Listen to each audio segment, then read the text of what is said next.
Nagpahayag ng pasasalamat si Acting Chief PNP Police Lieutenant General Jose Melencio C. Nartates Jr. sa mga lumahok sa isang malaking aktibidad kahapon. Ayon kay Acting Chief PNP, ang maayos na pakikilahok at pagsunod ng publiko sa mga panuntunan sa seguridad ang naging susi sa mapayapang kinalabasan ng event. Isang patunay na ang public safety ay shared responsibility.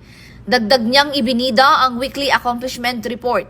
Iniulat ng PNP ang 1,024 na anti-drug operations na nagresulta sa pagkaaresto ng 1,057 na sospek at pagkasamsam ng mahigit 93 milyon na halaga ng iligal na droga, marijuana at cocaine. Nakapagtala rin ng 1,202 arrest laban sa mga wanted persons, kabilang ang 300 most wanted person.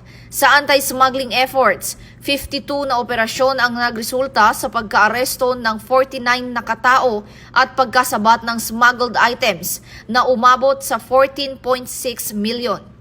Muling iginiit ng PNP ang kanilang paninindigan.